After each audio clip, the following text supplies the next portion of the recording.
Good morning, everyone. Where would you like me? Good morning, Mr. Ray. My pleasure. Well, it is my pleasure to greet the two of you to this inaugural stage and to be able to lean in a little bit about not only what New Jersey is doing through our Lieutenant Governor, but James, to have an opportunity to really have you share your story as someone who has a keen understanding of what these business owners confront. So I think it would be helpful if you can just give a little background about yourself and the connection to Ashley Stewart. Sure. I am a son of immigrants.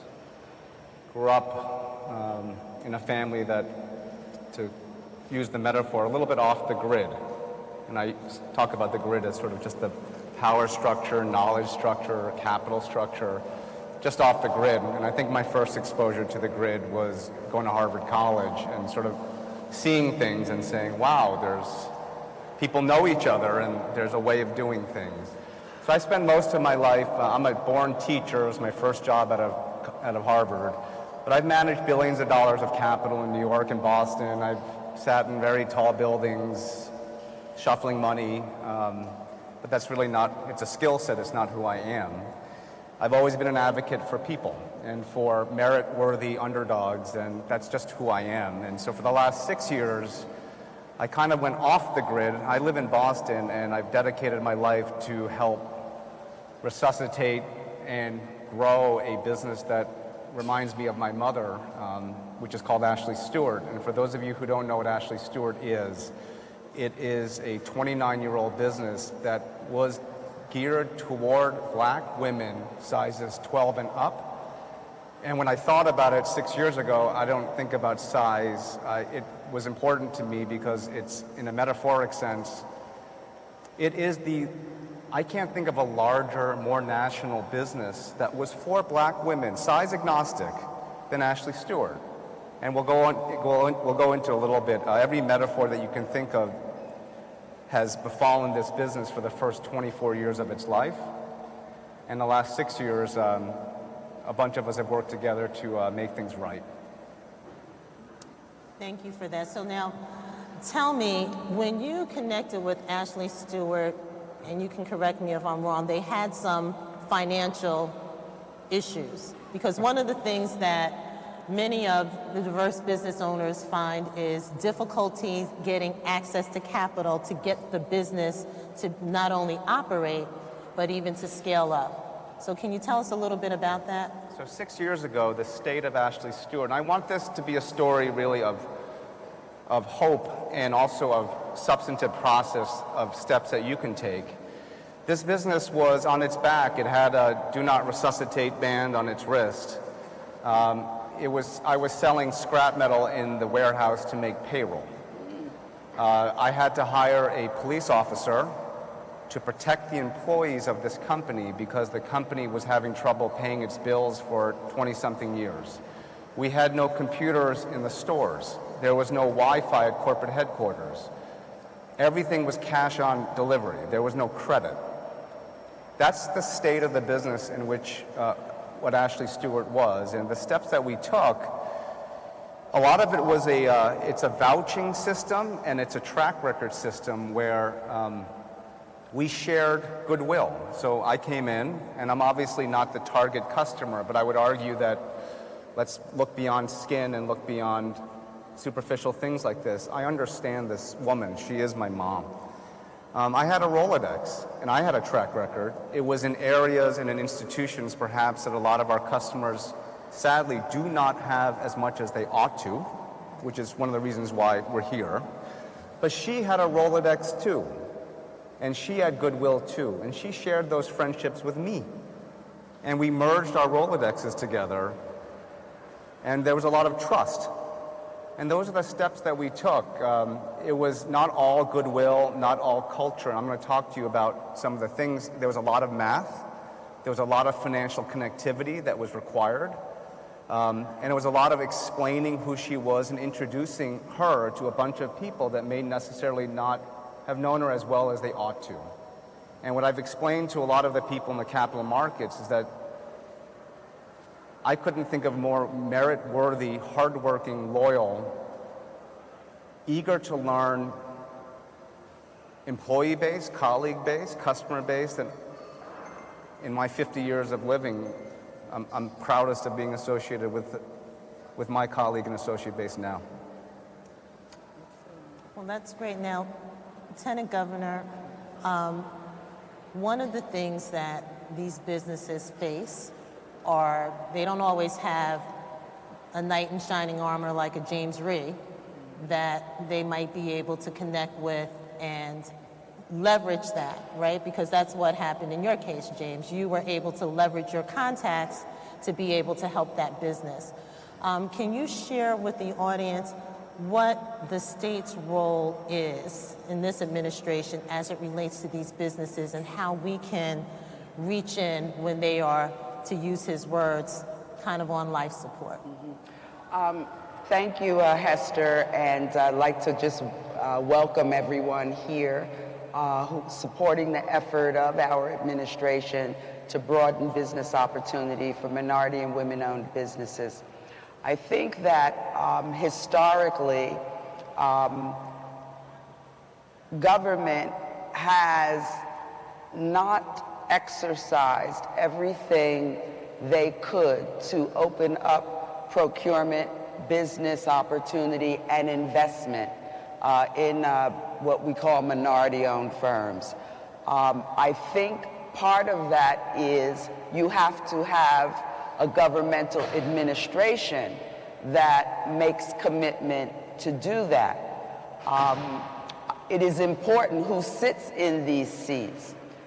Interestingly, as I listened to Mr. Rhee, one of the things in the formation of Ashley Stewart is someone recognized a market niche.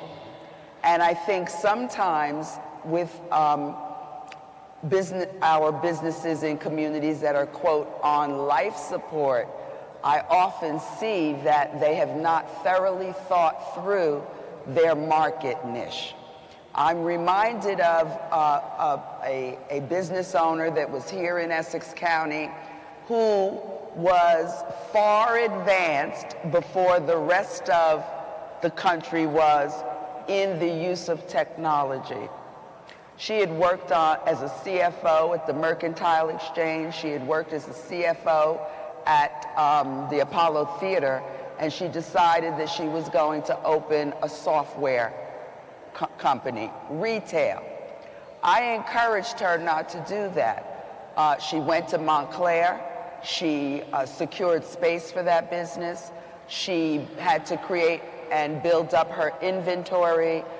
It was on a side street off the main corridor, and most households at that time did not even possess a computer.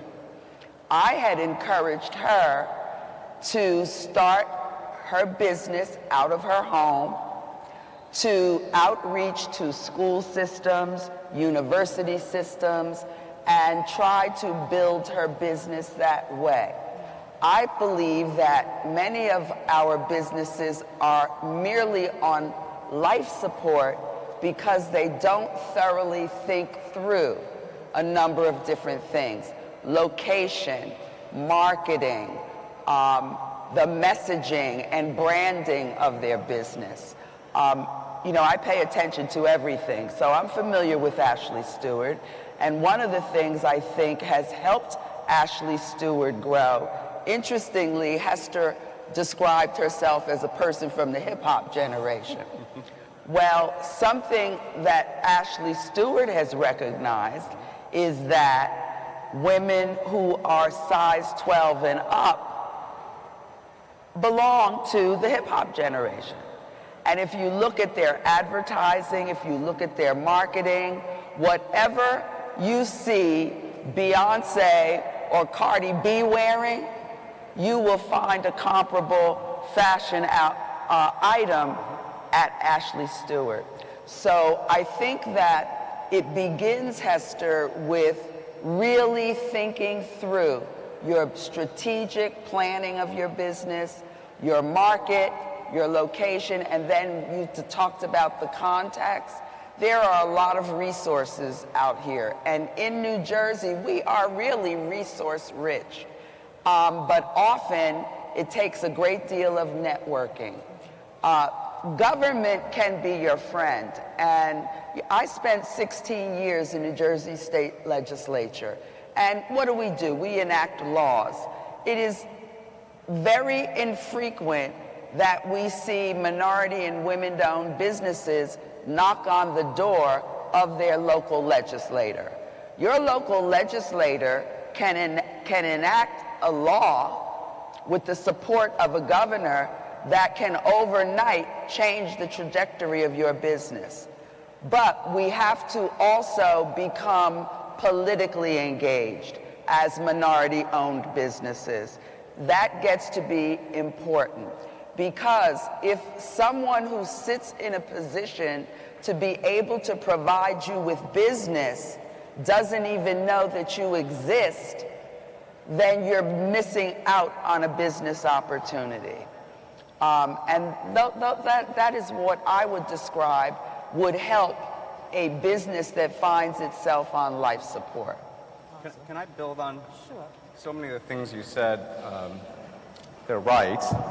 So with Ashley Stewart, when you think about, we're building a world. So when you think about the future, one of the key things was with our customer base and employee base, I won't let them refer to themselves as a minority. The way they approach the world, the way they approach their life, just lift your chin up. And her voice is the voice of Ashley Stewart.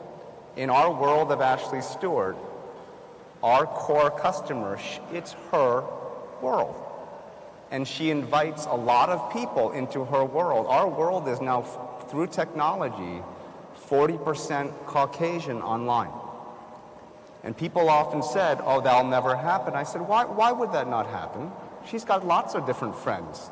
They're white, they're Latina, they're Asian, why would her life in real life and in work life be different?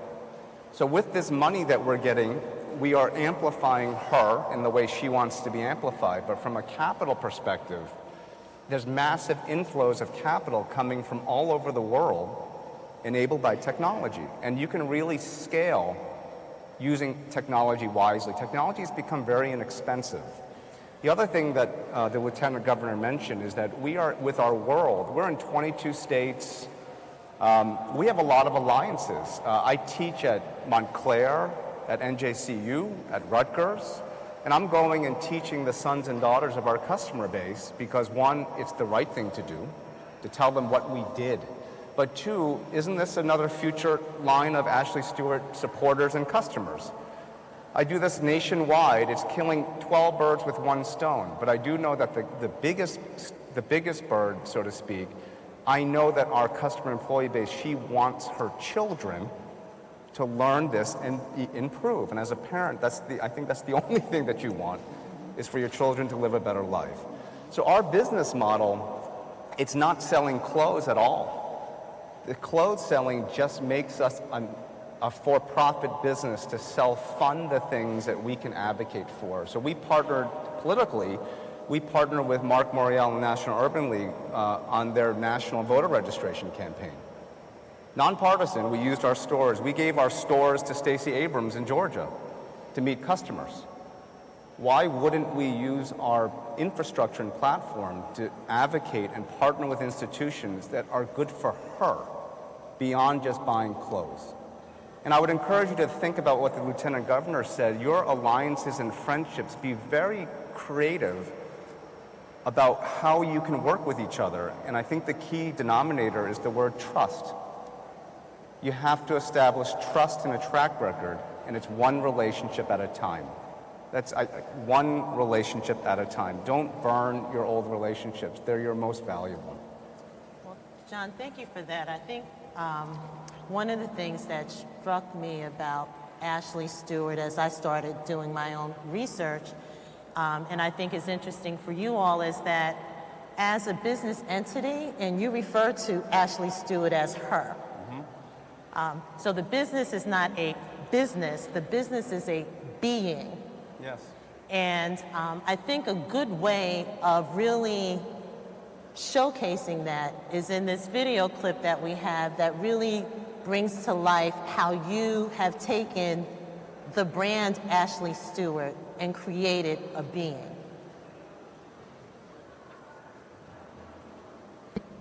All right, so we're all set? All right, cool.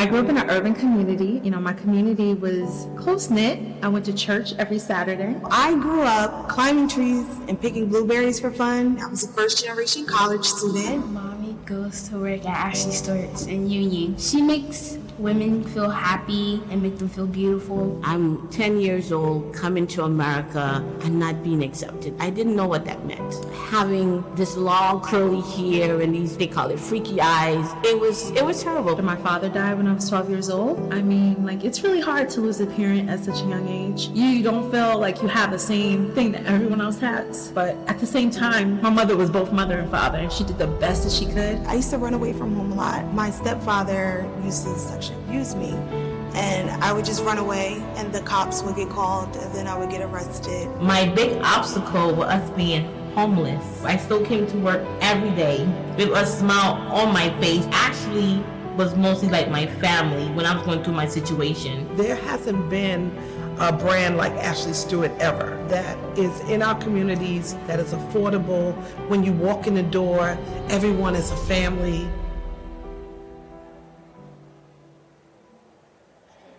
I received a call from one of my managers. She said that her stepson, he was shot. It paralyzed our district. But I knew at that point that there was something that Ashley Stewart had to do to make a difference. A few of the stores in the district, because of what happened, decided to give money to a recreation center in North Philly just to keep children off the street. We've also worked with National Urban League and just making sure that people exercise their right to vote. True Divas vote. We're educating them about their health. We have a relationship with Susan G. Coleman. African American women are more than 40% more likely to die from this disease. Working with JP Morgan with advancing Black pathways and making sure that people of color are literate financially. I love that James teaches the course about financial literacy. I wish I'd had that when I was growing up. But when it came time to ask questions, I asked James, as a woman in general, how do I ask for more money in a workspace? I'll never forget, and he said, just ask. Like, there's no way that I could just ask and that's it, right? And I did that. I let my work speak for itself, and then I said, this is what I'd like to make. And 3 days later, she said, I'm gonna give you what you asked for. I feel like that Ashley Stewart has heart. You know, she has a pulse. She has DNA, and it's all made up through the people. There's something about when women come together and they share their stories and we empower each other. That's what Ashley Stewart does. It helps us empower each other. My love of Ashley Stewart is you're never going to feel bad about what you got on, ever. I embrace the brand itself. I love what they're doing for the community, making, you know, the full figure woman feel sexy about themselves. It's your time tonight and you're winning. And I'm really proud of you. It was because of you that we all are up here. It's a sisterhood. Thank you so much. There were times where I didn't really understand life. Ashley Stewart rebirthed me and gave me the life that I missed and that I thought that I lost. And for that, I will always be in love with Ashley Stewart. To all the Ashleys in the world, You are loved. You are heard. And I see you. and I see you. And I see you. I don't know where this world will take us. All I know, When I'm with my sisters, I can do anything.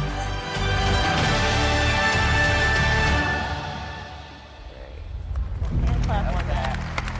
Very good.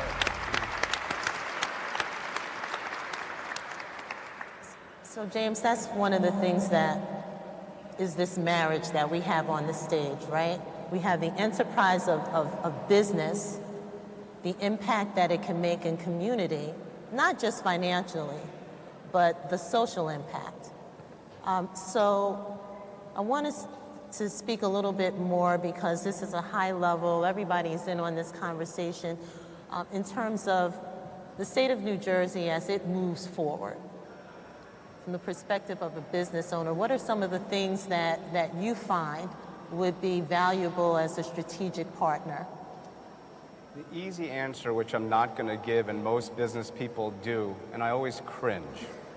You have to cut taxes. No.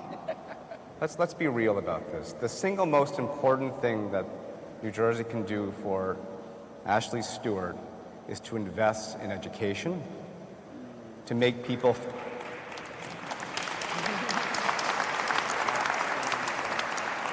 the number one thing, to make people feel safe, to make the people with the least amount of leverage, make sure that they're not taken advantage of. Because in life, all you want is a marketplace where two people interact with fair information, they each make a decision, and then you let things roll, right? This is not socialism, but you have to have equal decision-making, equal information, equal access. That's all I would love for every state government, particularly New Jersey, we're headquartered here. Just make my colleagues feel safe, invest in their children, make sure that they have adequate health care, and they can live a decent life where their children feel better. That's all. And I think I always cringe also with and I have a lot of, we need another hour for me to talk about private equity, venture capital, about where the capital system has gone, because I maybe need 2 days to talk about that. But I always would find it incredibly unreconcilable that someone could live a life like this in capitalism and destroy things and then say that I'm a philanthropist. And I don't understand that. I think that we all live, while you're working, you are a resident of New Jersey, you are a citizen of the United States. I don't think it's okay to destroy in one life and then give away a few bucks in this life. It doesn't make sense to me. So, and that's what I believe that government is for, is to just make sure that the game is fair. And that's it. Lieutenant Governor, you wanted to? Well, I'm so happy that Mr. Reed said that he prioritized #1 education, because the Murphy administration, that is part of our ideology in leading the state of New Jersey, investing in education. And that is why Governor Murphy, along with the Secretary of Higher Ed, Dr. Zakiya Smith-Ellis, invested in a program that allows any person in our state who has an income of $65,000 or less from attending community college for free in the state. And, we also, the governor also supported, and we enacted into law a requirement that children in grades K through 12 have financial literacy built into their curriculums. And I think the way we begin to spawn entrepreneurship is exposing underserved communities to the basics of finance. We know that in the United States, generally, people don't save, they don't understand retirement planning, they don't understand home ownership. The other thing we've done in our administration in terms of creating a better business environment is helping people become homeowners. The thing that we're challenged with in New Jersey, when we statistically look at who is thriving in our economy, and despite what you read or hear, we do have a robust economy in New Jersey.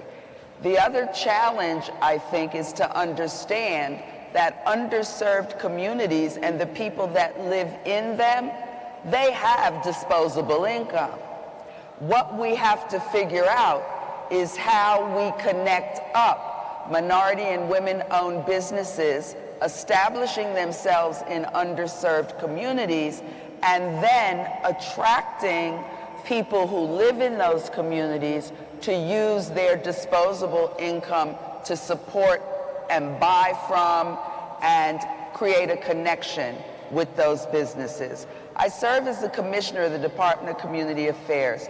We have several programs that are designed to help small businesses. We have a program called Main Street New Jersey, where we will work with businesses on commercial corridors in a town to take storefronts, to rehabilitate them, to do a streetscape, to make it a more aesthetically pleasing, safe place for potential customers to come. We have another program that is called the Neighborhood Preservation Program.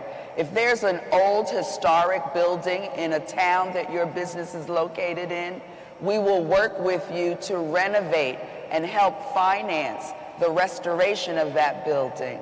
If you look at a town like Montclair, Montclair through the years has taken advantage of these programs, but Governor Murphy has reinstituted the funding of those programs.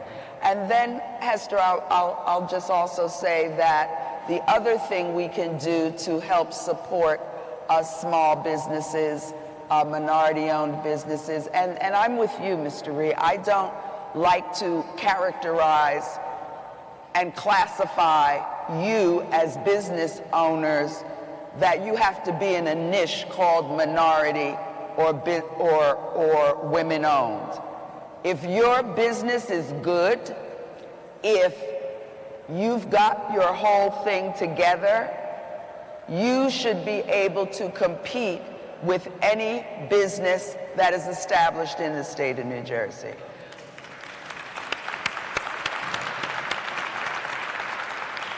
And Mr. Ree said, he hit the nail on the head. It is access to information. That's all this is about. It's access to information, goods and services and procurement. My department spends a great deal of time in Atlantic City because the state has passed a law that we are managing Atlantic City for a period of time. And yes, the gaming industry is in Atlantic City, but there is so much opportunity for other kinds of businesses to thrive and exist in Atlantic City, and we are now using an ideology that we have to open up opportunity for diversification of business, not just gaming. So we're looking at innovation and technological training for people in our state. We have to begin to look at who is going to be in the future workforce. It takes that type of long-range thinking in order to have a successful business in our state. Well, I would like to thank Mr. Ree, Thank you. our Lieutenant Governor, who's going to stay with us for the next round, for inviting all of you and myself into this discussion. As a billion-dollar online retailer headquartered here in New Jersey, we thank you for what you do. We thank you for the impact that you make in communities. And we thank you for coming here today and sharing your time. You could be anywhere, but the fact that you're here with us today on this inaugural launch to share the significance with these business owners about what that magic is, and that is about investments in people. Thank you. Thank you and congratulations. Thank you. You're a hugger, right? Oh, yes, I am. He reminded me I'm a hugger. Take care. My pleasure.